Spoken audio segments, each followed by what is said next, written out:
আজকে আমরা সাইয়েদনা ওমরে ফারুকের বায়োগ্রাফি সম্পর্কে জানব। ওমরে ফারুক রাদিয়াল্লাহু তাআলা আনহু, the super hero of this উম্মাহ। এই উম্মার সুপার হিরো তিনি, ঠিক কিনা? ওনার মুখের আগে লাঠি চলতো বেশি। সুবহানাল্লাহ পড়বেন না? মাঝে মাঝে লাঠি চালানোরও দরকার আছে না নাই? সাইয়েদনা ওমরে ফারুক আমাদের জন্য অনুপ্রেরণা। Is the real super hero of Muslim উম্মাহ।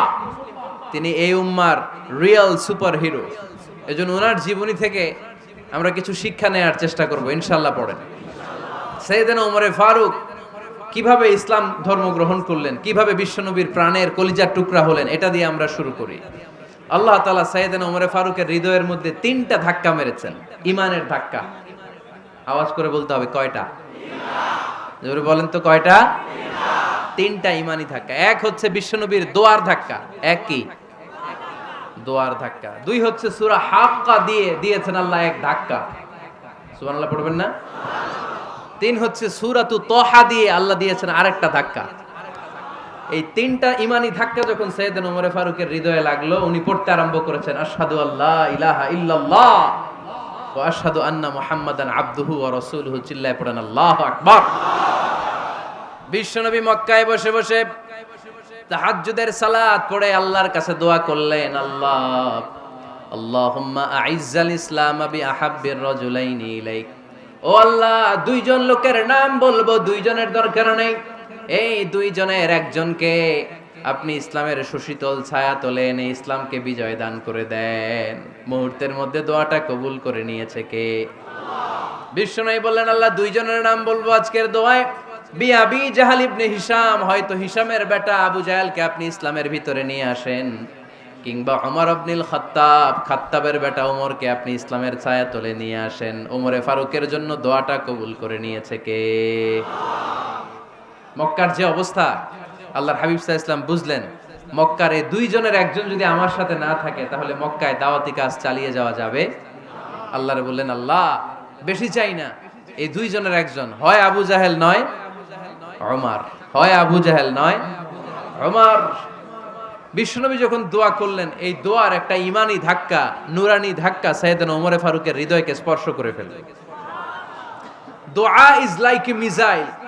এই যে আমরা দোয়া করি, এটা মিসাইলের মতো। যুদ্ধে মিসাইল হামলা করে না? মিসাইল হামলা করার পরে এই মিসাইল লক্ষ্য বস্তুতে যে ভেদ করে, ঠিক কিনা? তেমনি দোয়ার মতো যদি আপনি দোয়া করতে পারেন, আপনি যেই জন্য দোয়া করেছেন ঠিক ওই জায়গায় যে আপনার দোয়া স্পর্শ করে। সুবহানাল্লাহ পড়বেন না?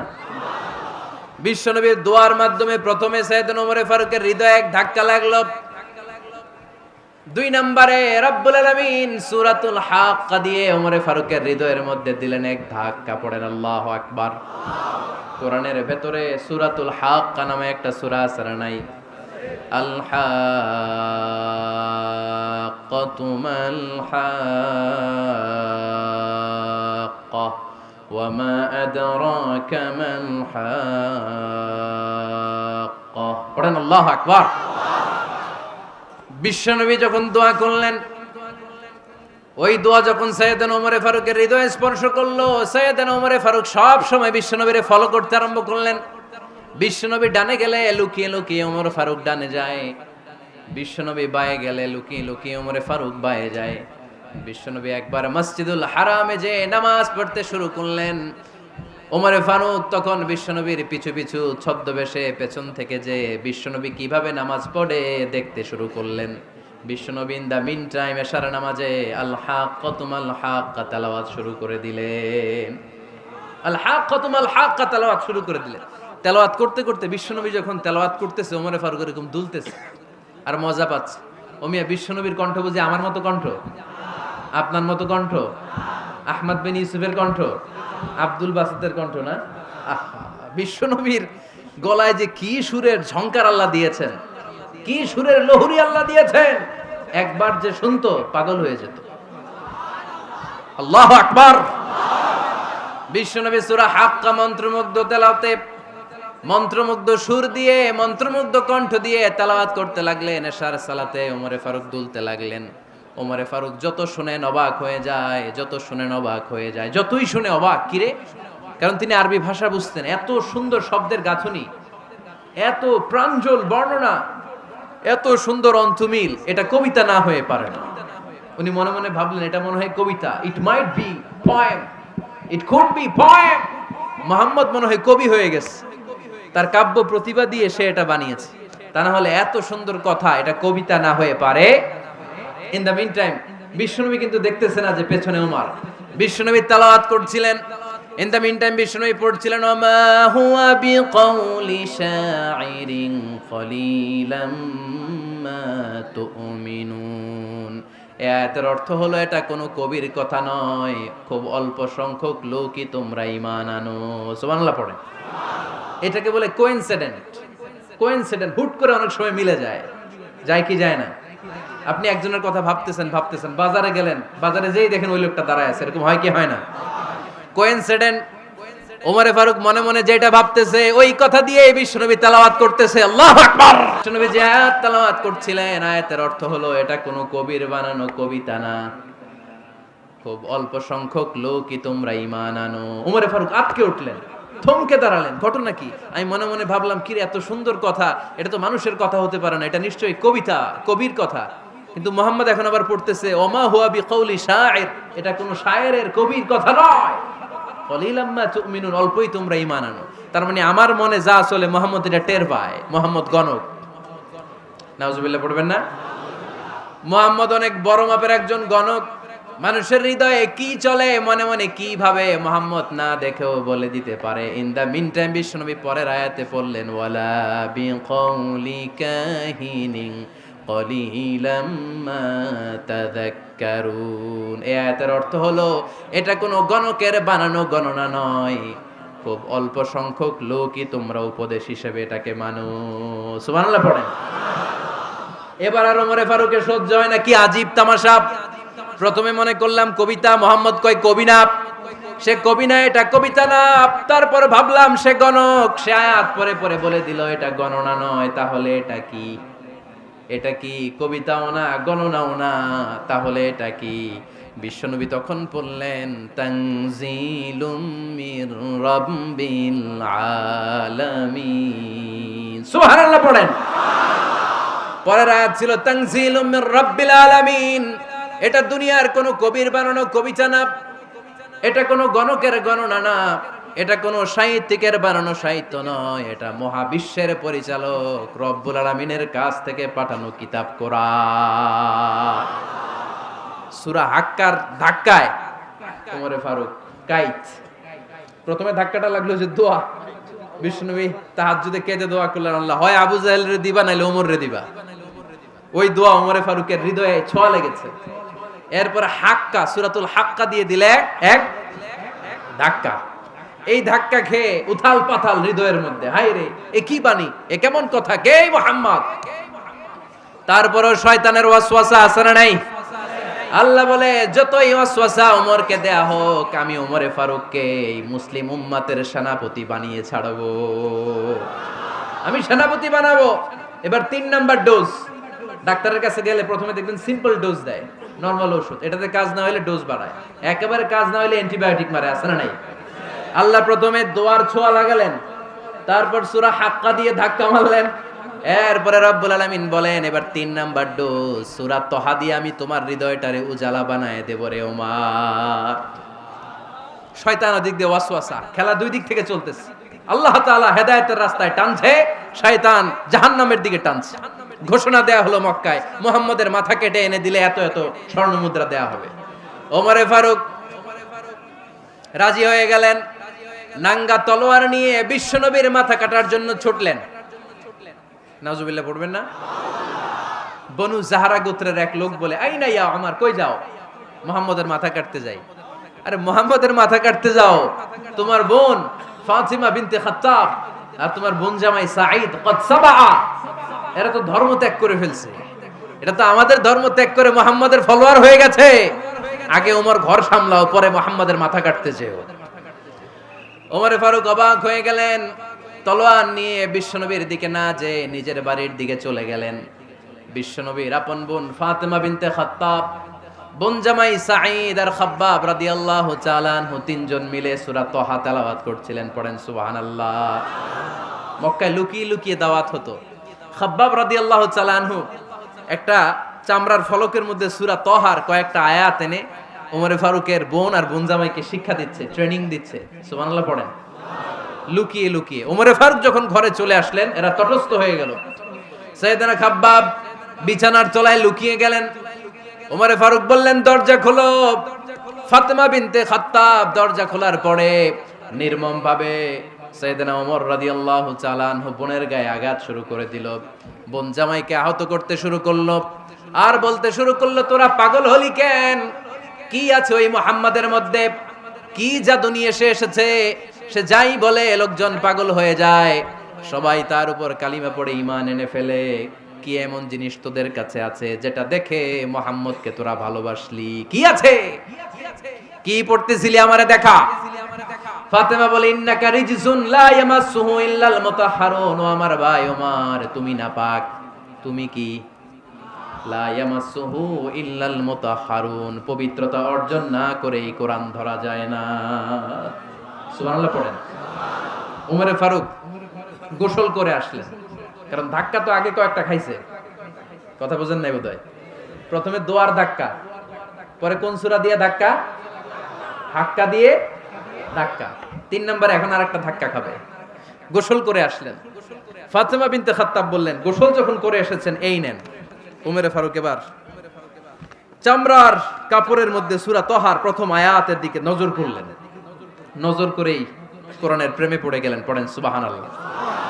ওমর ফারুক পড়তে আরম্ভ করলেন, তহা মা আনজালনা আলাইকাল কুরআনা লিতাশকা ইল্লা তাযকিরাতাল লিমান ইয়াখশা তানজিলাম মিম্মান খালাকাল আরদা ওয়াস সামাওয়াতিল উলা।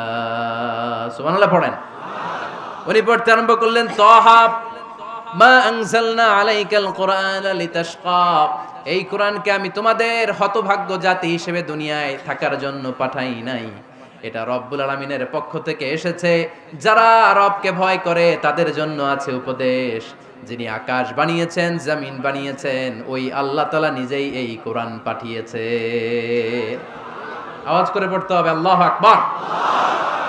উনি খুব ভালো আরবি জানতেন। সূরা তহা পড়ার পরে আর ধৈর্য ধারণ করতে পারে না। ওমর ফারুক ছোট্ট বাচ্চার মতো কান্না শুরু করে দিলেন। আল্লাহু আকবার। সূরা তহাটা হাতে নিয়ে, তলোয়ারটা হাতে নিয়ে বিশ্বনবীর দিকে ছুটতে আরম্ভ করলেন। আইনা মুহাম্মদ, কোথায় মুহাম্মদ? তোমরা আমাকে মুহাম্মাদের কাছে নিয়ে চলো। বিশ্বনবী তখন সাফা পাহাড়ের পাদদেশে দারুল আরকাম ইবনে আলকামের ঘরে লুকিয়ে লুকিয়ে কোরআনের দাওয়াত দিতেন। ওমরে ফারুককে পাগলের মতো ছুটে আসতে দেখে বিশ্বনবীর চাচা হামজা ইবনে আব্দুল মুত্তালিব বলল, নবী আপনি পালান। ওই যে খাত্তাবের বেটা ওমর আপনাকে অপমান করার জন্য, আক্রমণ করার জন্য তেরে এসেছে। সাহাবীরা বললেন, নবী আপনি পালিয়ে যান, আমরা সামাল দেব। বিশ্বনবী বললেন, না আমি পালাবো না, বরং তোমরা সরে যাও। ওমর ইবনে আল খাত্তাবকে আমার দরবার পর্যন্ত আসতে দাও। আমার তো মনে হচ্ছে ওই যে তাহাজ্জুদের নামাজ শেষে চোখের পানি ছেড়ে যে আমি আল্লাহর কাছে দোয়া করেছি, আজকে আমার ওই দোয়াটা কবুল হতে শুরু করেছে। আমার তো মনে হচ্ছে আমার দোয়া কবুল হবে, আসতে দাও। ওমর ফারুক এসে বললেন, আশহাদু আল্লা ইলাহা ইল্লাল্লাহ ওয়া আশহাদু আন্না মুহাম্মাদান আবদুহু ওয়া রাসূলুহু, আমি সাক্ষ্য দিলাম আল্লাহ ছাড়া কোনো ইলাহা নাই, নিশ্চয়ই আপনি আল্লাহর প্রেরিত বান্দা এবং রাসূল। পড়েন সুবহানাল্লাহ। ওমর ফারুক যখন কালিমা শাহাদা পড়ে মুসলমান হয়ে বিশ্বনবীর হাতে হাত রাখলেন, মুসলিম সাহাবীদের মধ্যে খুশি আর আনন্দের বন্যা বয়ে গেল। মুসলিম হাতে গোনা সাহাবারা আল্লাহর প্রশংসা করলেন। বিশ্বনবী সাইয়েদনা ওমর ফারুককে জড়িয়ে ধরলেন। ওমর ফারুক এবার বিশ্বনবীরে বললেন, নবী গো, আলাসনা আলাল হক, আমরা কি সত্যের উপরে আছি নাকি আমরা ভুলের উপরে আছি? বিশ্বনবী বললেন, বালা নাহনু আলাল হক, আমরাই সত্যের উপরে আছি। সুবহানাল্লাহ পড়ে। আলাসনা আলাল হক, নবী আমরা কি সত্যের উপরে নাই? হ্যাঁ অবশ্যই ওমর, তুমি সত্যের উপরে আছো। ওমরে ফারুক বললেন, তাহলে ফাফিমাল ইখতিফা, তাহলে লুকায় লুকায় আর দাওয়াত দেব কেন? আমি তো কালিমা পড়ে ফেলছি, আসেন আমার সাথে বের হই। ফাফিমাল ইখতিফা, আর লুকায় লুকায় কেন? আসেন আমরা বাইরে বেরোই। বিশ্বনবী বললেন, ওমর এটা মাক্কি জীবন, এখানে আমরা একটু গোপনে গোপনে দাওয়াত দিতে চাই। ওমরে ফারুক বলে, না, আমার দায়িত্ব, আমি একটা মিছিল দিতে চাই নবী। আল্লাহর নামের তাকবীর দিতে দিতে দারুল আরকাম থেকে শুরু করে মসজিদুল হারাম পর্যন্ত একটা মিছিল দিয়ে আমি মক্কা কাঁপাইয়া দেব। অনুমতি দেন। বিশ্বনবী দিতে চায় না। ওমর ফারুক অনেক বুঝানোর পরে স্বল্প পরিসরের একটা অনুমোদন পাওয়া গেল বিশ্বনবী সাল্লাল্লাহু আলাইহি ওয়াসাল্লামের কাছ থেকে। কিন্তু মিছিল যে দিবে, মিছিলের জন্য লোকের দরকার আছে না নাই? এখানে লোক নাই, আমি একাই মিছিল দিতেছি। এটা জমবে, মিছিল জমবে। খুঁজে উনি 11 জন মুসলিম সাহাবা পেলেন। কয়জন? ওমরে ফারুক বললেন 11 জনই সই। এই 11 জন নিয়েই আমি আল্লাহর নামের তাকবীর দেব। 2 লাইন করলেন। কয় লাইন? 2 লাইন। পেছনে 6 জন, আর এই লাইনের নেতা বানালেন বিশ্বনবীর চাচা হামজাকে রাদিয়াল্লাহু তাআলা আনহু। আর সামনে 5 জন, তার আগে দাঁড়ালেন উনি নিজেই। তাহলে 6 6 12। বললেন এই 2 লাইনই আমরা তাকবীর দিতে দিতে, বেশি না, এই দারুল আরকামের ঘর থেকে, আপনারা জানেন যে সাফা মারওয়া এখন যে সাই হয়, এই সাফার পাদদেশে ছিল দারুল আরকামের ঘর। উনি বললেন এখান থেকে ওই যে কাবার গিলাফ দেখা যায়, কাবার গিলাফ পর্যন্ত আমরা এই তাকবীর নিয়ে ওখানে যাব। সুবহানাল্লাহ পড়বেন না? ওখানে উনি দাঁড়িয়ে ছোট্ট একটা ভাষণ দিয়েছিলেন। উনি বলেছিলেন, মান আরাদা আন তাসকুলা উম্মু ওয়া ইয়াতামা ওয়ালাদু ওয়া তারমিলা যাওজাতুহু ফালিয়াসুদ্দানি। খেয়াল করে শুনেন, কান দুইটা খরগোশের কানের মতো খাড়া করেন। উনি এক বাক্যের একটা ভাষণ দিলেন। ভাষণ দিতে জানলে বড় ভাষণ দেয়া লাগে না। এক বাক্যের ভাষণ দিয়ে গোটা বিশ্বকে ঝাঁকুনি মারা যায়। চিল্লায় বলো ঠিক কিনা? ওমরে ফারুক এক বাক্যের একটা ছোট্ট ভাষণ দিলেন। মান আরাদা আন তাসকুলা উম্মু, কে আছো মায়ের এই মক্কায়, কে আছো মায়ের বুক খালি করতে চাও? ইয়াতামা ওয়ালাদু, কে আছো বাচ্চাগুলারে, নিজের সন্তানগুলোরে ইয়াতিম বানাতে চাও? কে আছো তারমিলা যাওজাতুহু, নিজের স্ত্রীকে বিধবা বানাতে চাও? ফালিয়া সুদ্দানি, বুকের পাটা থাকলে আমি ওমর রে থামাও। ফালিয়া সুদ্দানি, দেখি মক্কায় কার এত বড় বুকের পাটা। কে আছো মায়ের বুক খালি করতে চাও, সন্তান রে এতিম বানাতে চাও, স্ত্রীকে বিধবা বানাতে চাও? ফালিয়া সুদ্দানি, পারলে আমারে ঠেকাও। এই বলে উনি আল্লাহু আকবার, আল্লাহু আকবার, আল্লাহু আকবার বলে স্লোগান শুরু করে দিলেন। এক এক স্লোগানে মক্কার মরুজমিন থারথার করে কাঁপতে আরম্ভ করলো। এই মিছিল মক্কার কেউ দেয় নাই। মিছিলের আওয়াজ শুনে আবু জাহেল বাইরিস, উতবা বাইরিস, শাইবা, ওয়ালিদ ইবনে মুগিরা সব বের হইছে। কি রে, আমার এলাকায় এত বড় স্লোগান, কার এত সাহস? বের হয়ে দেখে মিছিলের সামনে ওমর। ওমর রে দেখে দিছে এক দৌড়। কারণ ওমরে ফারুককে থামানোর মতো বাপের বেটা মক্কায় দ্বিতীয়টা কেউ ছিল না। আওয়াজ করে বলেন ঠিক কিনা? ওমরে ফারুক আল্লাহু আকবার, আল্লাহু আকবার বলে স্লোগান দিতে দিতে মসজিদুল হারামের ভেতরে ঢুকে গেল। কাবার গিলাফ ধরার পরে সেদিন মিছিল থেমেছে। ওই আল্লাহর নামের স্লোগান সেদিন কেউ থামাতে পারে নাই, কিয়ামত পর্যন্ত কেউ থামাতে পারবে না। চিল্লায় বলো ঠিক কিনা?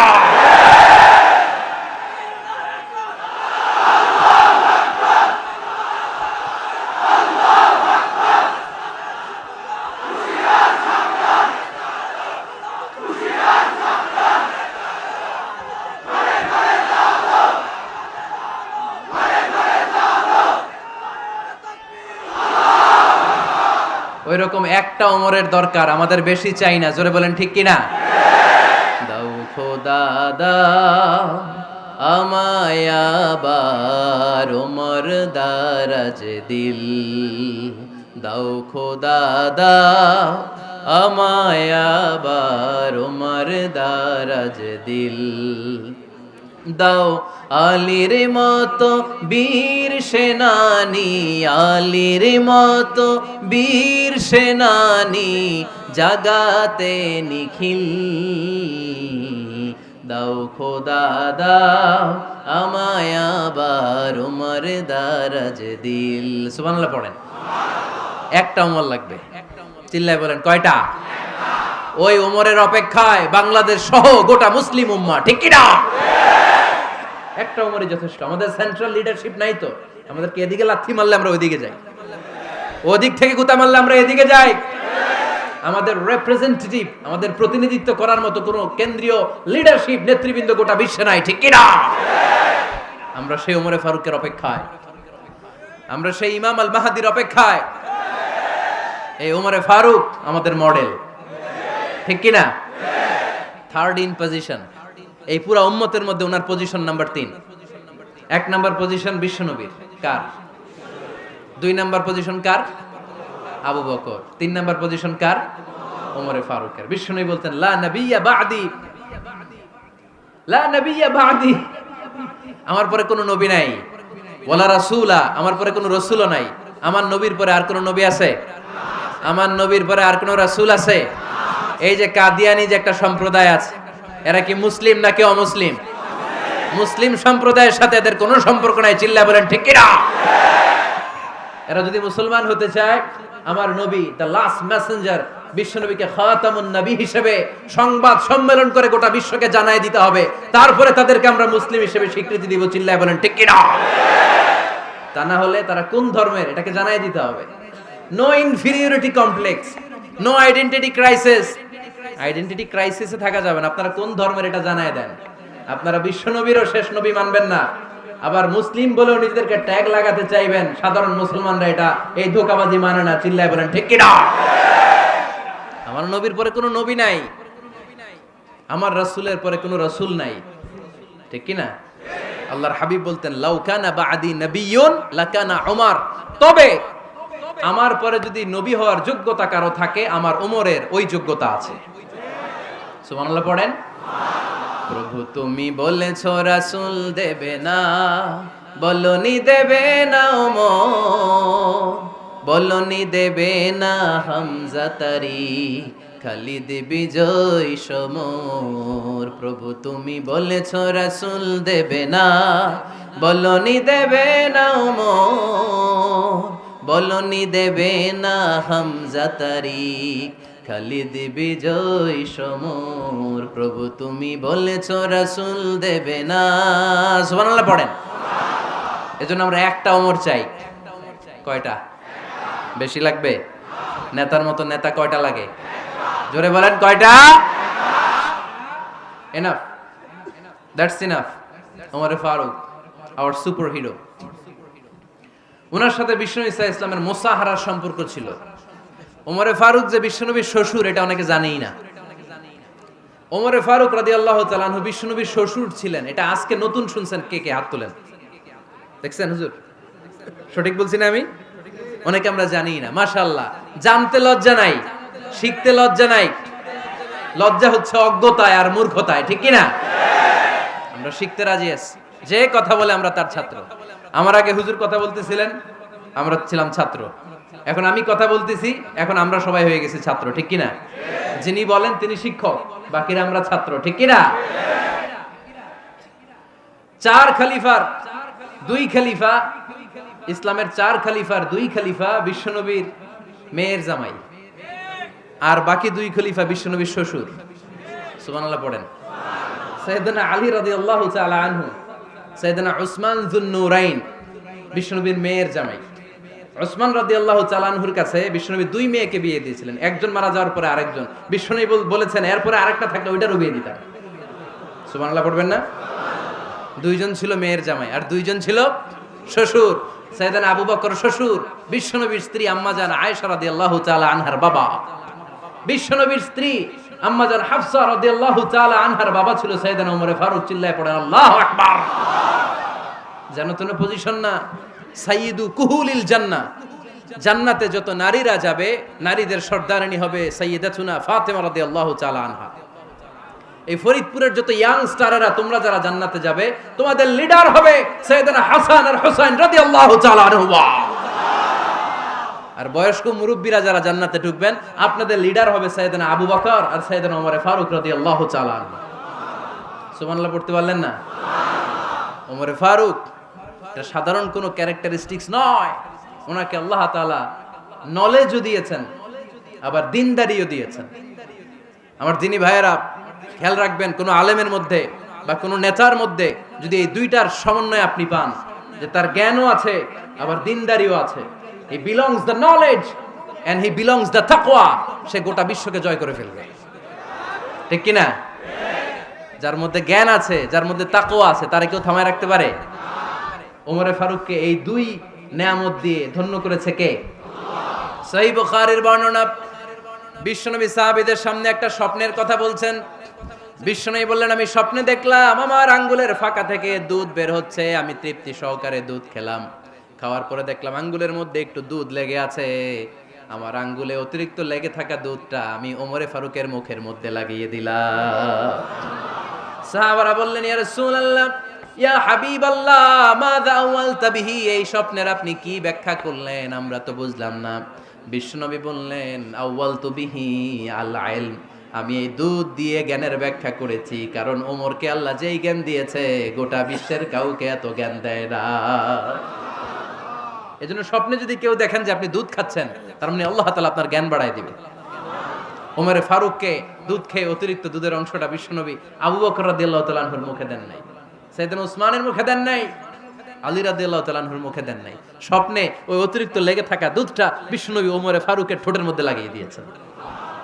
এই হাদিস থেকে প্রমাণ হয় আল্লাহ তাআলা জ্ঞানের নেয়ামতে সাইয়েদনা ওমরে ফারুককে ধন্য করেছেন। আবার বুখারীর বর্ণনা, বিশ্বনবী সাল্লাল্লাহু আলাইহি ওয়াসাল্লাম আরেকটা স্বপ্নের বর্ণনা দিচ্ছেন। তিনি বললেন, তোমাদের সবাইকে স্বপ্নে আমার সামনে দাঁড় করানো হলো। আমি দেখলাম তোমাদের কারো জুব্বা নাভি পর্যন্ত, কারো জুব্বা হাঁটু পর্যন্ত, কারো জুব্বা টাকনু পর্যন্ত। ওমরে ফারুককে যখন স্বপ্নে আমার সামনে দাঁড় করিয়ে দেয়া হলো, আমি দেখলাম ওমরের জুব্বা এত লম্বা, ওমর টেনে হিচড়ে তার জুব্বা নিয়ে সামনে হেঁটে যাচ্ছে। সাহাবারা বললেন, ফামাযা আওয়ালতা বিহি ইয়া রাসূলুল্লাহ, ও আল্লাহর রাসূল, এই স্বপ্ন দিয়ে আপনি কি বোঝাতে চাইলেন, আমরা কিছু বুঝলাম না।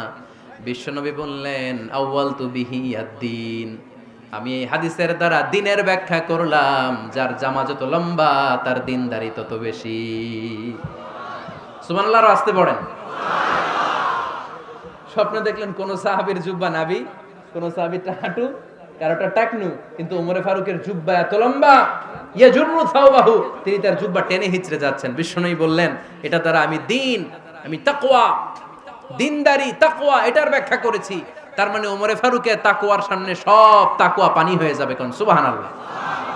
আল্লাহ তাআলা সাইয়েদনা ওমরে ফারুককে দ্বীনের জ্ঞান দিয়েছেন, তাকওয়া দিয়েছেন।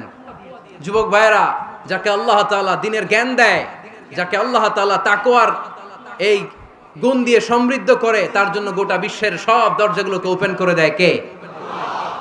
কত বড় মুত্তাকি ছিলেন সাইয়েদনা ওমরে ফারুক। মদিনার সমাজে কয়জন মুনাফিক ছিল বিশ্বনবী ছাড়া কেউ বলতে পারতেন না। বিশ্বনবী কোন সাহাবীকে মুনাফিকদের লিস্ট দিয়ে যান নাই, একজন সাহাবী ছাড়া। দেখি কেউ বলতে পারেন কিনা ওই সাহাবীর নাম? কি নাম? হুযায়ফা ইবনুল ইয়ামান রাদিয়াল্লাহু তাআলা আনহু। ওনাকে বলা হতো সাহিবু সিররি রাসূলিল্লাহ, আল্লাহ রাসূল সাল্লাল্লাহু আলাইহি ওয়াসাল্লামের গোপন তথ্যের ধারক বাহক।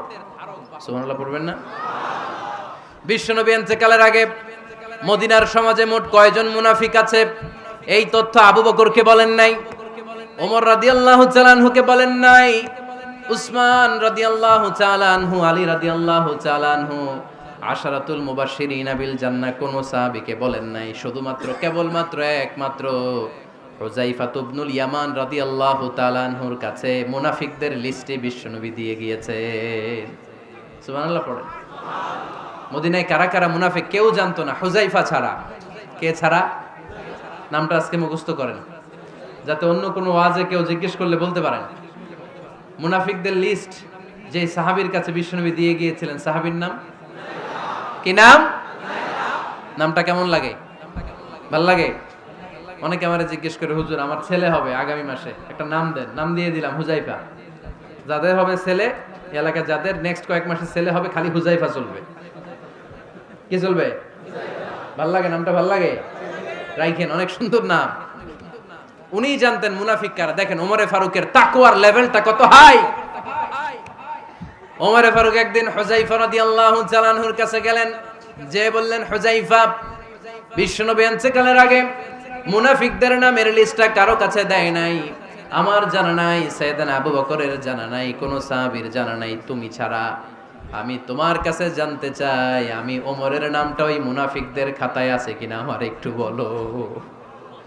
আমার ওমরের নামটা ওই মুনাফিকদের লিস্টিতে একটু আছে কিনা, নামটা একটু বলো। যদি থাকে আমি ভালো হয়ে যাব। আমি নেফাকি দূর করে পাক্কা মুমিন হতে চাই। আমার নাম যদি মুনাফিকের লিস্টে থাকে আমি তো শেষ। হুযায়ফা চোখের পানি ছেড়ে দিয়ে বলে, আমিরুল মুমিনিন, কেমন প্রশ্ন করলেন আপনি? আপনি বিশ্বনবীর শ্বশুর, এই উম্মতে আপনার পজিশন 3 নাম্বার। আপনারে মুনাফিকরা ভয় পায়, শয়তান আপনারে ভয় পায়। আপনি জান্নাতে সব বয়স্ক লোকদেরকে নিয়ে জান্নাতের মধ্যে আগে আগে ঢুকবেন, কেমন করে মুনাফিকদের কাতারে আপনার নাম থাকতে পারে? ওমর সুবহানাল্লাহ পড়ে। কি বিনয়ী, কি তাকওয়া! হুযায়ফাকে যে ধরতেন, হুযায়ফা একটু বলো না আমার নামটা মুনাফিকদের লিস্টিতে আছে কিনা। ওমরে ফারুকের যদি এই টেনশন থাকে যে আমি মুনাফিক হয়ে গেলাম কিনা, আমাদের এই টেনশন থাকার দরকার আছে না নাই? হ্যাঁ, যেন সব সময় আল্লাহর কাছে দোয়া করতে হবে, আল্লাহ তুমি নেফাকি থেকে আমাদেরকে বাঁচাও। আরো জোরে পড়েন আমিন। ওমরে ফারুক রাদিয়াল্লাহু তাআলা আনহু আমাদের সুপার হিরো, আমাদের সবাই বলেন আমাদের। উনি কত বড় সুপার হিরো শুনেন। উনি জুমার খুতবা দিচ্ছেন। কি দিচ্ছেন? মসজিদে নববীতে খুতবার মাঝখানে হঠাৎ বললেন, ইয়া সারিয়াতাল জাবাল, ইয়া সারিয়াত ইবনে জানিমিল জাবাল। এই কথা বলেই আবার খুতবা দিতে শুরু করলেন। ওনার এই ইয়া সারিয়াত ইবনে জানিমিল জাবালের সাথে আগের কথারও কোনো মিল নাই, পরের কথারও কোনো মিল নাই। জুমার নামাজের পর মুসল্লি সাহাবারা ধরলেন, বললেন, ইয়া আমিরাল মুমিনিন। খুতবার মাঝখানে হঠাৎ করে ইয়া সারিয়াত ইবনে জালিমিল জাবাল বলে আপনি চিৎকার করলেন কেন? আপনার এই বাক্যের সাথে আপনার খুতবার আগের বাক্যের কোনো মিল নাই, আপনার খুতবার পরের বাক্যেরও কোনো মিল নাই। এই কথা আপনি কারে বললেন, কারে উদ্দেশ্য করে বললেন? এই কথার তাৎপর্য কি আমাদেরকে বুঝিয়ে বলেন। ওমরে ফারুক বললেন, আমি যখন খুতবা দিচ্ছি আমি দেখতে পেলাম ওই যে কয়েক মাস আগে আমি আমার মুসলিম সেনাবাহিনী পারস্যে আক্রমণের জন্য পাঠিয়েছি, বর্তমান ইরান, ইরানের ওই বিশাল এলাকাতে পারস্যে আমি আমার ব্যাটালিয়ন পাঠিয়েছি। আমি হঠাৎ করে দেখতে পেলাম আমার মুসলিম বাহিনীর সেনাপতি যুদ্ধের এক পর্যায়ে তার ডানে আছে উপত্যকা, বায়ে আছে পাহাড়, সে পাহাড়ি রাস্তা ছেড়ে দিয়ে উপত্যকার দিকে যেতে শুরু করেছে। আমি দেখতে পেলাম আমার মুসলিম বাহিনী যদি উপত্যকার দিকে ছুটে বেড়ায়, কাফির মুশরিকরা আমার মুসলিম বাহিনীকে কচুকাটা করে ফেলবে। তাই আমি এখান থেকে তাদেরকে কমান্ড দিয়ে বলেছি, ইয়া সারিয়াতাল জাবাল, উপত্যকার দিকে নয় পাহাড়ের দিকে যাও, তাহলেই তোমাদের বিজয় নিশ্চিত হয়ে যাবে। উপত্যকার দিকে যেও না, ইলাল জাবাল, ইলা সারিয়াতিল জাবাল, পাহাড়ের দিকে ছোট। সাহাবারা অবাক, ঘটনা কি? উনি বসে আছেন মদিনায় মসজিদে নববীর মিম্বারে দাঁড়িয়ে, উনি যদি ইয়া সারিয়াতাল জাবাল বলে এটা কি ইরানে যাবে নাকি? ও মিয়া, তখনকার সময়ে বর্তমানের মতো মোবাইল ছিল নাকি, ইন্টারনেট ছিল নাকি, কিছু ছিল? খালি মুখে আমি যদি বলি ইয়া সারিয়াতাল জাবাল, এটা ইরানে যাবে, ইন্ডিয়া যাবে, ঢাকায় তো যাবে না, ফরিদপুর শহরেই তো বসবে না, ঠিক কিনা? কিন্তু এটা আমিরুল মুমিনিন বিশ্বাসী সাহাবারা বিশ্বাস করে নিল। কিছু মুনাফিক ছিল, এরা কয় না ঝামেলাস, এটা তো সম্ভব না। এক কাজ করি, এই সেনাপতি যখন বিজয়ী বেশে মদিনায় ফিরে আসবে আর আমরা ধরবো। এরা দিন গুনতে লাগলো, এই সেনাপতি মুসলিম বাহিনী নিয়ে পারস্য জয় করে কবে ফিরে আসবে। এই মুনাফিকের দলগুলো কখনো সেনাবাহিনীকে অভ্যর্থনা জানাতে যেত না, কিন্তু এইবার সবার আগে মদিনার উপকণ্ঠে যে সেনাপতিদেরকে অভ্যর্থনা জানানোর জন্য ফুল নিয়ে রেডি, ফুল নিয়ে দাঁড়ায়। সেনাপতি ঢুকার সাথে সাথে ধরছে, এই সেনাপতি কোত্থেকে আসছো? কয় পারস্য জয় করে আসছি। কয় এমন এমন দিন, জুমার দিন দুপুর বেলা যুদ্ধের মাঝখানে আমিরুল মুমিনিনের কণ্ঠের কোন কথাবার্তা শুনছো নাকি? সেনাপতি অবাক, কয় তোমরা জানলা কেমনে? শুনছি তো। সুবহানাল্লাহ পড়বেন না? আমরা যুদ্ধে একটা ভয়ঙ্কর অবস্থার মধ্যে ছিলাম, পেছন থেকে শত্রুরা আমাদেরকে আক্রমণ করতে শুরু করে দিল। ডানে যাব না বায়ে যাব, সামনে যাব নাকি পেছনে যাব, রাস্তা খুঁজে পাচ্ছি না। ডান দিকে ছিল আমাদের উপত্যকার রাস্তা, বাঁ দিকে ছিল পাহাড়ি পথ। আমরা সোজা পথ হবে মনে করে উপত্যকার দিকে ছুটতে আরম্ভ করলাম। হঠাৎ করে আমিরুল মুমিনিনের কণ্ঠ বজ্র কণ্ঠে আমার কানের মধ্যে ভেসে আসলো, আমার মনে হলো আমিরুল মুমিনিন কেমন যেন আমাকে কমান্ড দিচ্ছেন আর বলছেন, ইয়া সারিয়াতাল জাবাল, ডান দিকে উপত্যকার পথে নয়, তাড়াতাড়ি পাহাড়ের দিকে সৈন্যবাহিনী নিয়ে উঠে যা। পাহাড়ের দিকে, ডানে না। This is wrong track and this is the right track. ওই দিন যদি ওমরে ফারুকের ওই গাইডলাইন, আমিরুল মুমিনিনের কমান্ড যদি আমি না শুনতাম, আজকে বিজয়ের বেশে ফিরতেও পারতাম না, আমাদের চেহারাও তোমরা দেখতে পেতে না। ওমরে ফারুকের ওই কমান্ড, ওই গাইডলাইন অদৃশ্য থেকে শোনার কারণে ওই পারস্যের মধ্যে আমাদেরকে সেই যুদ্ধে বিজয় দান করেছে কে? দিস ইজ ওমরে ফারুক, দিস ইজ ওমরে ফারুক। বিশ্বনবী বলছেন, ওমর, মা লাকিয়াকা শাইতানু সালিকান ফাজ্জান ইল্লা সালাকা ফাজ্জান গায়রা ফাজ্জিক। ওমর, শয়তান ইবলিস যদি তোমার কোনো রাস্তা দিয়ে হাঁটতে দেখে, শয়তান ওই রাস্তা রেখে দিয়ে অন্য রাস্তা দিয়ে হাঁটে। সুবহানাল্লাহ। বাড়িতে যায় বললেন, কে বলতেছে? বিশ্বনবী।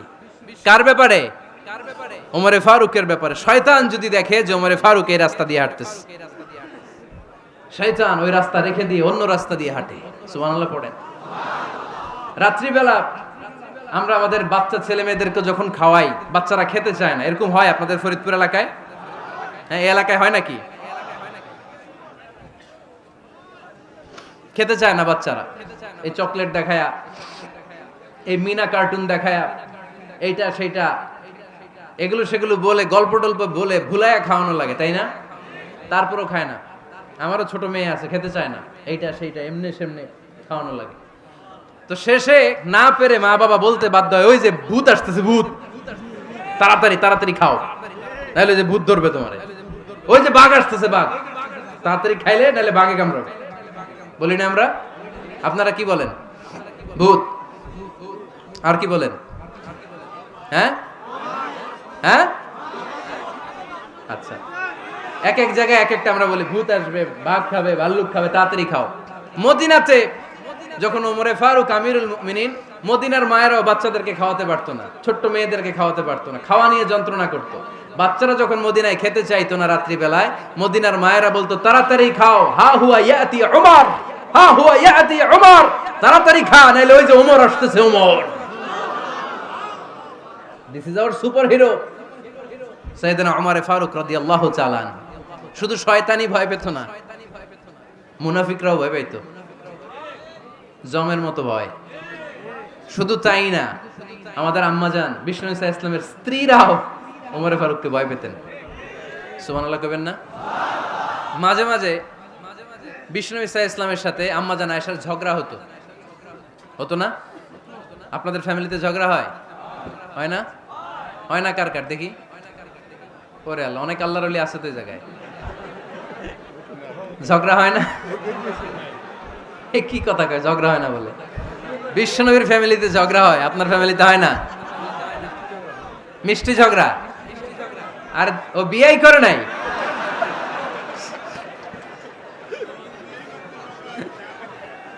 ঝগড়া তো হবেই, দাম্পত্য জীবনের মজাটাই তো এখানে। কখনো ঝগড়া, কখনো আনন্দ, একটু বৃষ্টি, একটু রোদ, একটু হাসি, একটু কান্না, ভালো লাগা, ভালোবাসা শেয়ার করে নেয়া, মিলেমিশে একাকার হয়ে যাওয়া, ঠিক কিনা? তো আল্লাহর হাবিব সাল্লাল্লাহু আলাইহি ওয়াসাল্লামের সাথে আম্মাজান আয়েশার ঝগড়া হতো। তো একদিন ঝগড়া হয়ে দুইজন রেগে আছে। খবরদার, দুইজন রেগে থাকবেন না আবার। একজন রাগলে আরেকজন থেমে যাবেন, কারণ এই ছোট্ট ঝগড়া থেকে এটা অনেক সময় বিচ্ছেদের দিকে গড়ায়। আমার প্রিয় ফরিদপুরবাসী, ভাবি রেগে গেলে আপনি রাইগেন না, ওই দিন আপনি একটু ঠান্ডা থাকেন। আবার আপনি রেগে গেলে, আমার মাইকের আওয়াজ যদি ভাবিরা শুনেন, আপনারা রেগে যায় না, একটু ঠান্ডা থাকবেন। দুইজনে রেগে গেলে তো তৃতীয় বিশ্বযুদ্ধ শুরু হবে, তাই না? একজন রেগে গেলে আরেকজন ঠান্ডা। কারণ এই সামান্য ঝগড়া থেকে ইগোর কারণে এটা বিচ্ছেদ আর ডিভোর্স পর্যন্ত গড়ায়। আর শয়তান এখানে উস্কানি দেয়, কারণ ইমানদারদের ফ্যামিলি ভাঙতে পারলে শয়তান সবচেয়ে বড় খুশি হয়। আর ইমানদারদের ফ্যামিলি টিকে থাকলে খুশি হয়ে যায় কে? আম্মাজান আয়েশা রাদিয়াল্লাহু তাআলা আনহার সাথে বিষ্ণু ইসা ইসলামের ঝগড়া হতো মাঝে মাঝে। একবার ঝগড়া হলো, বিষ্ণু ইসা ইসলামও রাগ, আম্মাজান আয়েশাও রাগ। তো বিষ্ণুই বললেন, আয়েশা, ঝগড়া করে আর কতক্ষণ থাকবো, আসো মিটমাট করি। আয়েশা রাদিয়াল্লাহু বললেন, ঠিক আছে, মিটমাট করব। তো বিষ্ণু ইসা ইসলাম বললেন, মিটমাটের জন্য কারে ডাকবো? ওমর রে ডাকি। কয় না, ওমর রে না, ওমরু গালিজ, ওমর অনেক রাগে, আমার ডর লাগে। কয় তাহলে তোমার আব্বারে ডাকি, কয় ডাকেন। কি খুশি, মেয়েদের মধ্যে অভ্যাসটা আছে না নাই? তাহলে তোমার আব্বারে ডাকি, ডাকেন। ডেকে নিয়ে আসা হলো। আবু বকর রাদিয়াল্লাহু তাআলা আনহু দাঁড়ালেন, আম্মা জান আয়েশা দাঁড়ালেন, বিশ্বনবীও দাঁড়ালেন। বিশ্বনবী বললেন, আয়েশা তোমার আব্বা আসছে, এবার ঘটনা খুলে বলার পালা, তুমি বলবা নাকি আমি বলবো? আম্মা জান আয়েশা বললেন, আপনি বলেন, তবে ওয়ালা তাকুল ইল্লা হাক্কান, যেটা ঘটছে ওইটাই বললেন, মিথ্যা কথা কইেন না। আবু বকর রাদিয়াল্লাহু তাআলা আনহু রেগে মেগে আগুন, কি এই কথা তুমি কেমন করে বলো? বিশ্বনবীকে মিথ্যা কথা কখনো বলবে? রেগে মেগে দিলেন মেয়ের গালে এক চড়। বানিয়ে বলতেছি না, মুসনাদ আহমদ ইবনে হাম্বলের হাদিস। বাবার হাতের থাপ্পড়কে আম্মা জান আয়েশা উল্টে বললেন। সাইয়েদনা আবু বকর রাগে গড়গড় করছেন, আবার মারার জন্য তেড়ে গেলেন। এবার বাঁচার জন্য আম্মা জান আয়েশা বিশ্বনবীর পিছনে যে আশ্রয় নিলেন, বিশ্বনবী বাঁচানোর জন্য দুই হাত মেলে দাঁড়িয়ে গেলেন। পড়েন সুবহানাল্লাহ। বিশ্বনবী যখন দুই হাত মেলে দাঁড়িয়ে গেলেন, সাইয়েদনা আবু বকর রাদিয়াল্লাহু আনহু থেমে গেলেন। সাইয়েদনা আবু বকর রাদিয়াল্লাহু তাআলা আনহু ঘর থেকে বের হয়ে বারান্দায় দাঁড়ালেন। পড়েন সুবহানাল্লাহ। এবার বিশ্বনবী আম্মা জান আয়েশার কাছে যেয়ে বলেন, ইয়া আয়েশা কাইফা রাআইতিনি আনকাসতুকি মিনার রাজুল, দেখছো কেমনে বাঁচাইলাম? আমি না থাকলে ভর্তা বানাই ফেলতো আজকে। আমি বাঁচাইছি তোমারে, আমি, আমার লগে ঝগড়া করো তুমি। লজ্জায় পড়ে আম্মা জান আয়েশা খিলখিল করে হেসে দিলেন, বিশ্বনবীও হেসে দিলেন। দুইজনের হাসির মধুর আওয়াজ শুনে সাইয়েদনা আবু বকর বাইরে থেকে অবাক, কিরে এতক্ষণ না ঝড় তুফান, এখন দেখি হাসি। সালাম দিয়ে অনুমতি নিয়ে ভিতরে ঢুকলেন। ঢুকে দেখেন আম্মা জান আয়েশাও হাসে, বিশ্বনবীও হাসে। এ হাসি দেখে আবু বকর রাদিয়াল্লাহু আনহু হেসে দিলেন। আরশের উপর থেকে খুশি হয়ে গেলেন কে? এবার সাইয়েদনা আবু বকর রাদিয়াল্লাহু তাআলা আনহু বললেন, ইয়া রাসূলুল্লাহ আশরিকানি ফি সিলমিকুমা কামা আশরাকতুমানি ফি হারবিকুমা। ও নবী, যুদ্ধ লাগলে, দুইজন যুদ্ধ লাগলে মীমাংসার জন্য যেমনি আমারে ডাকেন, এরকম হাসি আর আনন্দের মুহূর্তেও আমারে একটু ডাকেন। আশরিকানি ফি সিলমিকুমা কামা আশরাকতুমানি ফি হারবিকুমা। নবী, আপনাদের মধ্যে ঝগড়া লাগলে সন্ধি করার জন্য আমারে যেমনি ডাকেন, আপনাদের হাসি খুশি আনন্দ খুনসুটি এই মজাদার মুহূর্তগুলোতে আমারে বঞ্চিত রাখেন না, আমার একটু ডাকেন। সুবহানাল্লাহ পড়েন। এই মুসনাদে আহমদ ইবনে হাম্বলের হাদিস শোনার উদ্দেশ্য হচ্ছে, বিশ্বনবী প্রথমে ওমরে ফারুকের নাম বলেছিলেন। সাইয়েদনা আয়েশা বলে, না আমি ডরাই। হাইবাত, দিস ইজ কল্ড হাইবাত ওমর। একবার বিশ্বনবীর সব বিবিরা ধরলেন, ও নবী আমাদেরকে এটা দেন, ওইটা দেন, ঘরে এটা নাই, ওইটা নাই, ওইটা নাই। বিশ্বনবীকে, আমার কাছে কিচ্ছু নাই, যদি এমনি আমার বউ হয়ে থাকতে চাও থাকো, তাহলে যা, তা না হলে যা লাগবে কিনে দেব, সাথে সাথে তালাকও দিয়ে দিব। কিছু দিতে পারবো না, আমার নাই তো, সামর্থ্য নাই। কিন্তু বিবিরাও ছাড়া না, এটা দেন ওইটা দেন। বিশ্বনবী রহমতের নবী, বিবিদেরকে বুঝাতেও পারেন না। বিবিরা আবদার করতেছে, নবী এটা লাগবে, ওইটা লাগবে। ইন দ্য মিন টাইম বিশ্বনবী একজনের সালাম শুনতে পেলেন। কে যেন দরজায় দাঁড়িয়ে বলতেছে, আসসালামু আলাইকুম। বিশ্বনবী দরজার দিকে তাকালেন, তাকিয়ে বললেন, ওয়া আলাইকুমুস সালাম। আর বুঝতে পারলেন এটা আমার ওমরের সালাম। সালাম দেওয়ার পরে বিবিদের দিকে তাকায় দেখে একজন বিবিও নাই, সব অন্দর মহলের ভিতরে দৌড়। সুবহানাল্লাহ পড়তে পারলেন না? This is our super hero Omar. এরকম ওমর একটা লাগবে, চিল্লায় বলেন কয়টা? একটা ওমর গোটা বিশ্বকে সোজা করে দিবে। একটা ওমর সবল আর দুর্বলের সব পার্থক্য দূর করে দিবে। মাজলুমের উপর জালিমের অত্যাচারের অবসান ঘটায় দিবে। গোটা বিশ্বটাকে সাম্য, মৈত্রী, ভালোবাসার ইনসাফ দিয়ে পরিপূর্ণ করে দিবে। সেই ওমরের অপেক্ষায় আমরা। নিজের ছেলেকে 80টা বেত মেরেছেন। কয়টা? 80টা বেত মেরেছে। এই ব্যাপারে অনেকগুলো বর্ণনা পাওয়া যায়। সবচেয়ে সহিহ বর্ণনা হচ্ছে মুয়াত্তা ইমাম মালিকের বর্ণনা। ওমরে ফারুক রাদিয়াল্লাহু তাআলা আনহুর ছেলে আব্দুর রহমান মারুফুন বিআবি শাহমা ছিলেন মিশরে। ওখানে নাবিজ খেয়েছিলেন। নাবিজ হচ্ছে আরব দেশের লোকেরা দুধের মধ্যে শক্ত খুরমা রাত্রেবেলা ঢেলে দিত। ঢেলে দিলে সারা রাত ওই খুরমার রসটা দুধের সাথে মিশে দুধটা লাল হয়ে যেত। এটারে সকালবেলা খেত, খুব সুস্বাদু। এটাকে বলে নাবিজ। কিন্তু এটা রাতে ভিজাইলে সকালেই খাইতে হয়, রেখে দিলে আবার একটু সমস্যা হয়। এটা অনেকটা তারির মতো হয়ে যায়, মাতলামি চলে আসে। তো ওমরে ফারুকের ছেলে নাবিজ খেয়েছেন, মদ খাননি, নাবিজ। কিন্তু নাবিজ খাওয়াতে সাকরান চলে এসেছে। সাকরান চলে আসাতে এটা যখন প্রমাণিত হয়েছে, আমর ইবনুল আস রাদিয়াল্লাহু তাআলা আনহু নাকি 80 বেত মেরেছেন মিশরে। কয় বেত? নিয়ম হচ্ছে সবার সামনে, কিন্তু সবার সামনে না মেরে একটু গোপনে মেরেছে। এই তথ্য যখন ওমরে ফারুকের কাছে এসেছে, উনি বললেন না, মারতে হবে সবার সামনে, আলাদা মারলা কেন? ও মদিনায় ফিরে আসলে আমি আবার 80টা মারব। মদিনায় ফিরে আসার পরে সাইয়েদনা ওমরে ফারুক ওই আগের 80টারে আর ধরেন নাই, নিজ হাতে আবার 80টা বেত মেরেছেন। এই বেত মারার 1 মাস পরে এই আবু শাহমা ইন্তেকাল করেছে। অনেক ঐতিহাসিক বলে এই বেতের আঘাতে মরেছে, কেউ কেউ বলেছে নিজের রোগের কারণে মরেছে। কিন্তু দিস ইজ দ্য ইনসাফ সিস্টেম অফ উমর। নিজের ছেলে বলে ছেড়ে দেয় নাই। এখন নিজের ছেলে হইলে 7 খুন মাফ, নেতার ছেলে হইলে 10 খুন মাফ, এলাকার মোড়লের ছেলে হইলে 10 খুন মাফ। নো পার্সিয়ালিটি ইন ইসলাম। ইসলামে পার্সিয়ালিটি নাই। আপনি নেতার ছেলে হন, আপনি বিজনেস ম্যাগনেটের ছেলে হন, আপনি যেই হন না কেন, ইসলামের দৃষ্টিতে সবাই সমান। চিল্লায় বলেন ঠিক কিনা? বানু মখজুমিয়া গোত্রের এক নারী চুরিতে ধরা পড়ল। সাহাবারা বললেন, নবী, মদিনার সবচেয়ে ভেরি প্রেস্টিজিয়াস এন্ড ডিগনিফাইড ফ্যামিলির মেয়ে, আপনি হাত কাটেন না, কারণ ইসলামের নিয়ম চুরি করলে কি কেটে দাও? বিশ্বনবী বললেন, বলো কি? হাত না কাটার জন্য তোমরা আমাকে রেকমেন্ড করছো? এটা আল্লাহর আইন। পৃথিবীর কেউ রেকমেন্ড করলো শোনার ক্ষমতা আমার নাই, কারণ আইনটা দিয়েছে কে? আল্লাহ। লাউ কানাত ফাতিমাতু বিনতি মুহাম্মাদিন সারাকাত লাকাতা মুহাম্মাদুন ইয়াদাহা। আরে বনু মাকসুমিয়া মেয়ে তো দূরের কথা, আমার কলিজার টুকরা ফাতেমাও যদি আজ চুরিতে ধরা পড়তো, তার হাত কেটে দিতে আমি 1 মিনিটও দেরি করতাম না। দিস ইজ ইসলাম। এই হচ্ছে ওমরে ফারুকের মানাকিব। এরকম ওমরে ফারুক কয়টা লাগবে? আওয়াজ করে বলতে হবে, কয়টা লাগবে? একটা লাগবে। এই সাইয়েদনা ওমরে ফারুক মদিনার প্রথম চিফ জাস্টিস ছিলেন। সর্বপ্রথম উনার পরামর্শে সাইয়েদনা আবু বকর রাদিয়াল্লাহু তাআলা আনহু কোরআনকে সংকলন করেছেন।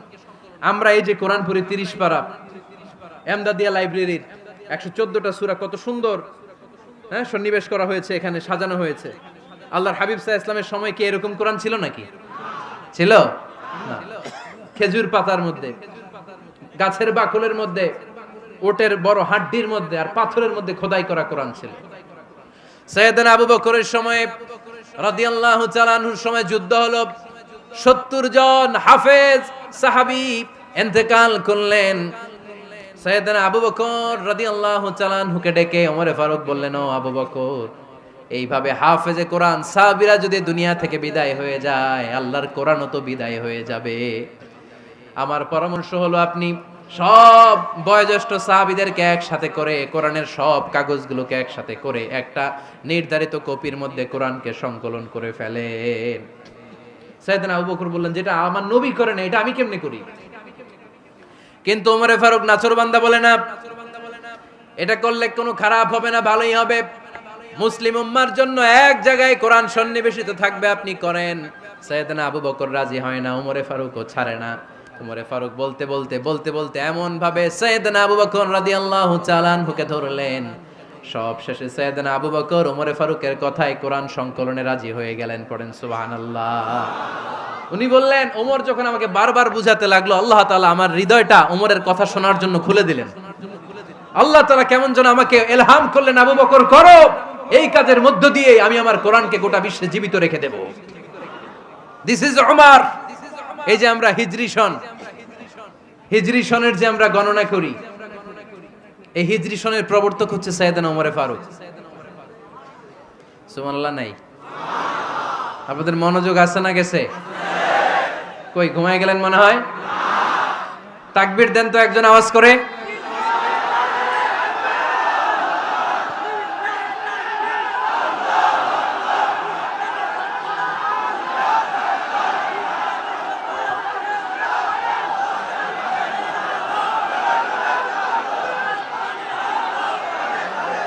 মাশাআল্লাহ, মাশাআল্লাহ। বসেন বসেন, এখনই শেষ করে দেব কিছু সময়ের মধ্যে। আমরা একসাথে বিদায় নেব ইনশাআল্লাহ। ওঠা বসা করবেন না, ওঠা বসা করবেন না, বসেন। সাইয়েদনা ওমরে ফারুক এই হিজরি সনের গণনা শুরু করেছেন। সাহাবারা বলল, আমিরুল মুমিনিন, খ্রিস্টানদের ঈসাই সন আছে, আমাদের মুসলমানদের কোনো সন নাই। আমাদের একটা সন থাকলে আমাদের জিজিয়া নিতে, আমাদের যাকাতের টাকা উত্তোলন করতে অনেক সুবিধা হবে। ওমর ফারুক বললেন, তাহলে কোন সালকে হিজরি, কোন সালকে মুসলিম সাল হিসেবে আমরা ঘোষণা দিতে পারি? একজন বলল, আমার নবী যেই সালে জন্মগ্রহণ করেছেন ওই সালে। ওমর ফারুক বললেন, না, আমার নবীর জন্ম আমাদের জন্য খুশির দিন, কিন্তু এটা আমাদের জন্য প্রেরণা নয়। প্রেরণা নবীর কাজে, ঠিক কিনা? আরো কিছু সাহাবারা বলল, তাহলে যেই সালে আমার নবী ইন্তেকাল করেছে ওইটারে প্রথম সাল ধরেন। ওমরে ফারুক বললেন, না, যেদিন তিনি ইন্তেকাল করেছেন এটা আমাদের দুঃখের দিন, এটা আমাদের প্রেরণা নয়। আমাদের প্রেরণা হচ্ছে বিশ্বনবীর ত্যাগ, তিতিক্ষা আর কাজের মধ্য দিয়ে। জোরে কোন ঠিক কিনা? ওমরে ফারুক বললেন, যেদিন বিশ্বনবী ইসলাম রক্ষায় নিজের মাতৃভূমি ছেড়ে মক্কা থেকে মদিনায় গিয়েছেন, ওই দিনটাকে হিজরি প্রথম দিন ধরে আমরা হিজরি সাল গণনা করে শুরু করে দেব। ওইটাই হচ্ছে হিজরি সন। সেখান থেকে হিজরি সনের প্রবর্তন করেছেন সাইয়েদনা ওমর ফারুক রাদিয়াল্লাহু তাআলা আনহু। এই যে স্টেট গভর্নমেন্ট, এই যে প্রিজন, জেলখানা, ক্যান্টনমেন্ট, সচিবালয়, গণভবন, বঙ্গভবন, মুক্তিযোদ্ধাদের ভাতা, রাষ্ট্রীয় ভাতা, এই সব নিয়ম কানুন সাইয়েদনা ওমর ফারুক তার রাষ্ট্রীয় আমলে তিনি নিজে করেছেন। চিল্লায় পড়েন আল্লাহু আকবার। মুসলমানদের আলাদা কারেন্সি, নিজস্ব মুদ্রা ব্যবস্থা নিজে চালু করেছেন।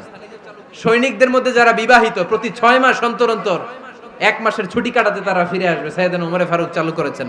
চিল্লায় আওয়াজ করে পড়েন আল্লাহু আকবার। এই যে আমরা 20 রাকাত সালাতুত তারাবি পড়ি রমাদানে, পড়েন না আপনারা? এটা সাইয়েদনা ওমর ফারুক চালু করেছে। সুবহানাল্লাহ পড়তে পারলেন না? কোরআনে মোট 22টা আয়াত আছে যেখানে সাহাবারা ইনডিসিশনে ভুগছিলেন। বিশ্বনবীর মত একটা, ওমর ফারুকের মত আর একটা। এই 22 জায়গায় আল্লাহ তাআলা বিশ্বনবীর মতের পক্ষে আয়াত নাজিল না করে ওমর ফারুকের মতের পক্ষে কোরআনের আয়াত নাজিল করেছেন। আওয়াজ করে পড়েন আল্লাহু আকবার। এদিকে উঠলেন কেন আপনারা? যারা উঠছেন আমার দিকে তাকান।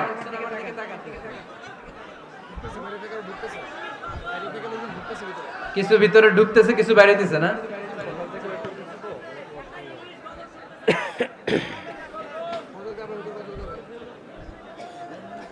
সাইয়েদনা ওমর ফারুক, আমরা সাহাবীদের জীবন চরিত পড়তে চাই না, কত যে অনুপ্রেরণামূলক দৃষ্টান্ত সাইয়েদনা ওমর ফারুক আমাদের জন্য রেখে গিয়েছেন।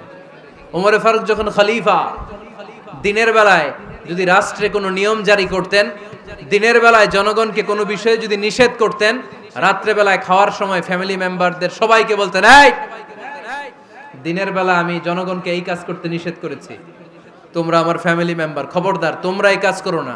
জনগণ করলে যতটুকু শাস্তি, তোরা করলে পাবি ডবল শাস্তি। সুবহানাল্লাহ কইবেন না? আমাদের নেতারা ওই বাড়ির বিচার করে, ওই বাড়ির মাইয়ার বিচার, ওই বাড়ির পোলার বিচার, নিজের পোলা গাঞ্জা টানে, আছে না নাই? নিজের মেয়ে অপরাধ করে, আছে না নাই? কি নেতা ছিলেন ওমর ফারুক! আগে নিজের ঘর সামলিয়েছেন, আগে নিজেকে সামলিয়েছেন, নিজের ঘর ঠিক করেছেন। বলেছেন জনগণ করলে যত বেদ, তোরা করলে double Veda. This is call leader, ঠিক কি না? এক বাবা এসে বললেন, ওমর ফারুক আমার ছেলে কথা শোনে না, বেয়াদব।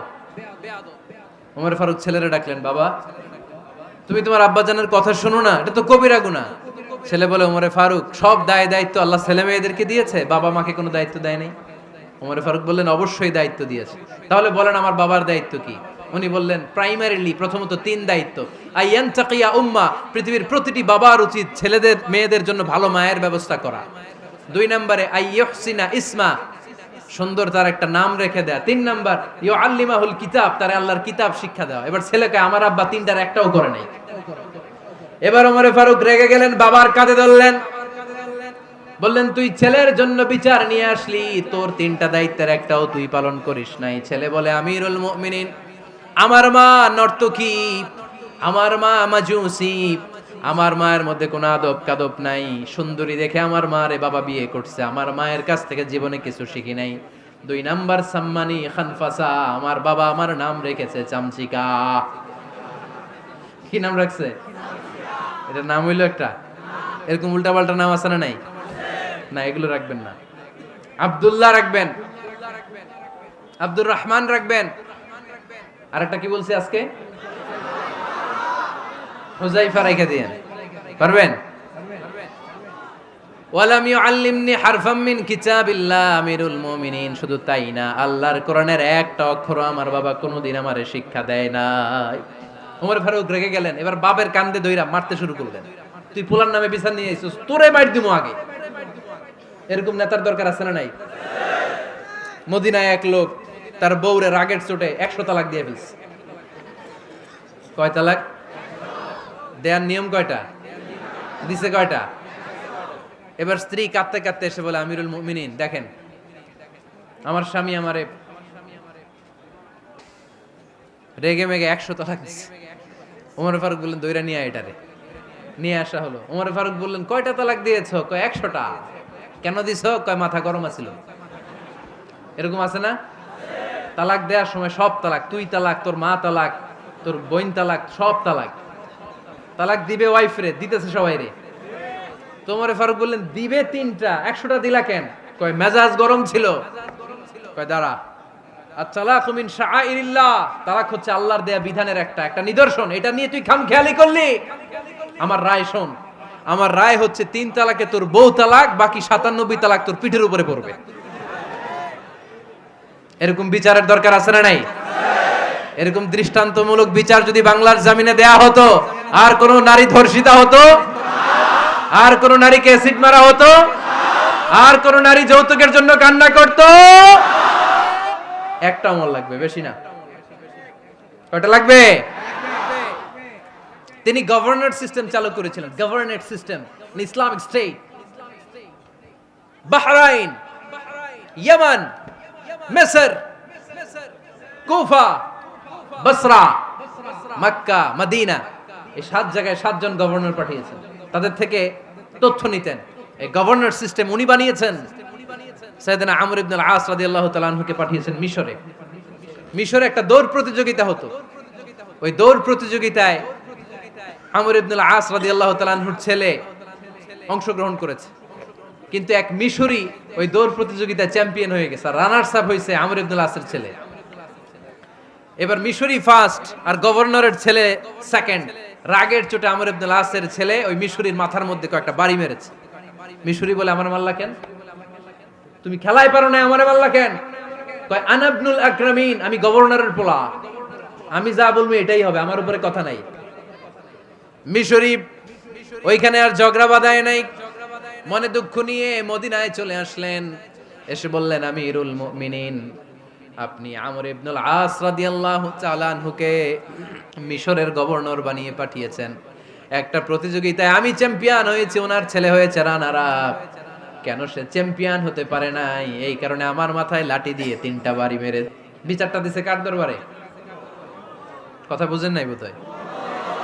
ওমর ফারুকের দরবার। ওমর ফারুক বললেন, তাই আগামী বছরের অমুক তারিখ আমি সব গভর্নরদেরকে ডেকে হিসাব নেই, তো ওই দিন তুই থাকবি, পারবি না?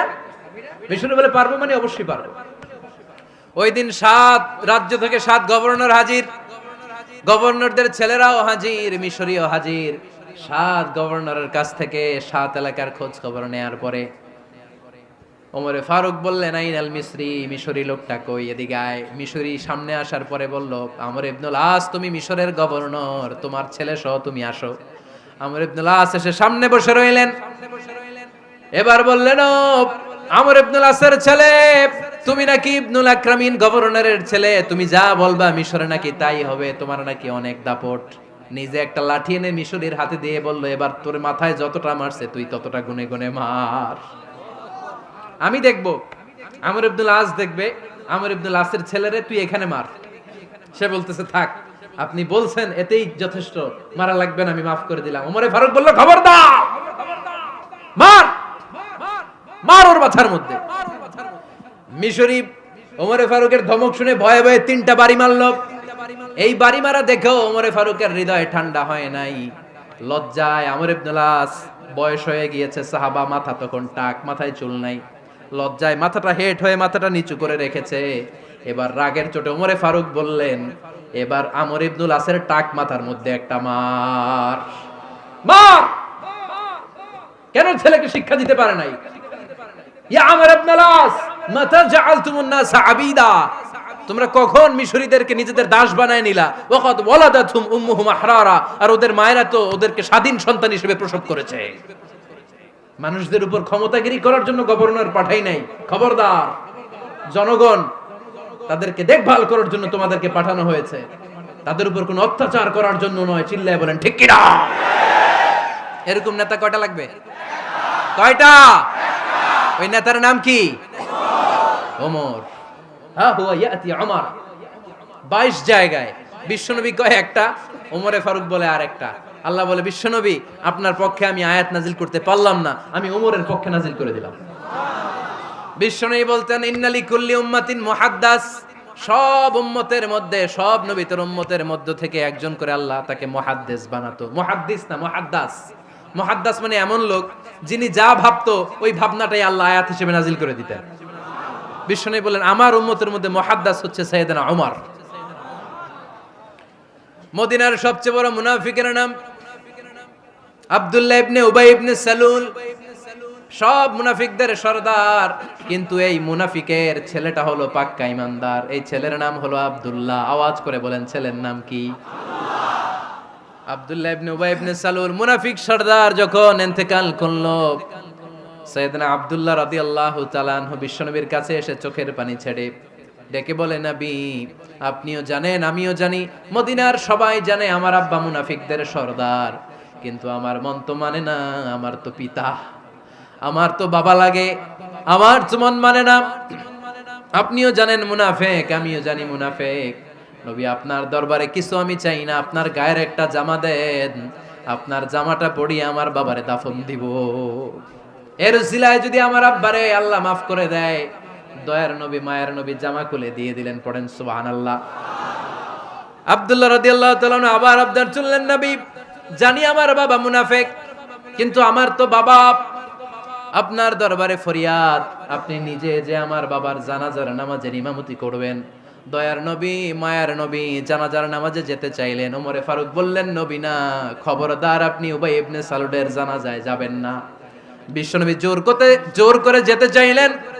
সাইয়েদনা ওমরে ফারুক বিশ্বনবীর জামা পেছন থেকে টেনে ধরলেন। আল্লাহু আকবার। টেনে ধরলেন, যাবেন না আপনি। ওমরে ফারুকের হাত থেকে হ্যাচকা টান মেরে জুব্বা টান দিয়ে বিশ্বনবী জানাজায় চলে গেলেন। রব্বুল আলামিন আয়াত নাজিল করলেন, ইস্তাগফির লাহুম আও লা তাস্তাগফির লাহুম ওয়া ইন তাস্তাগফির লাহুম ৭০ মাররাতান ফালান ইয়াগফিরাল্লাহু লাহুম। নবী গো, একবার নয়, দুইবার নয়, ৭০ বারও যদি এই মুনাফিকের জন্য আপনি ক্ষমা চান, তার জন্য ক্ষমা নাই, তার জন্য আছে জাহান্নাম। ওয়ালা তাকুম, আপনি যাবেন না আলা কবরি, কখনো তাদের জানাজায় যাবেন না। এই যে একটা ভুল করে ফেলছেন, এটা এইবারই শেষ, এরপরে আর যাবেন না। সাইয়েদনা ওমর ফারুকের পক্ষে আল্লাহ তাআলা কোরআনের আয়াত নাজিল করে দিলেন। চিল্লায় পড়েন আল্লাহু আকবার। এভাবে 22টা জায়গায় ওমর ফারুক যা বলেছে, এটা নিয়ে একটা আলাদা আলোচনা হইতে হবে। আলাদা একটা আলোচনা লাগবে যে 22টা আয়াতে আল্লাহ তাআলা বিশ্বনবীর পক্ষে কোরআনের আয়াত নাজিল না করে সাইয়েদনা ওমর ফারুকের পক্ষে আয়াত নাজিল করেছেন। চিল্লায় পড়েন সুবহানাল্লাহ। ওই ওমর ফারুককে আমাদের মডেল বানানোর দরকার আছে না নাই? ওই ওমর ফারুকের জীবনী আমাদের ছেলে মেয়েদেরকে পড়ানোর দরকার আছে না নাই? আমাদের ভবিষ্যৎ প্রজন্ম এগুলো জানে না।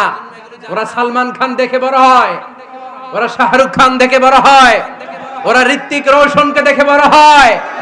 ওরা মনে করে যে এরাই বড় সুপার হিরো। আমাদের যে কত বড় সুপার হিরো আছে এরা জানেই না।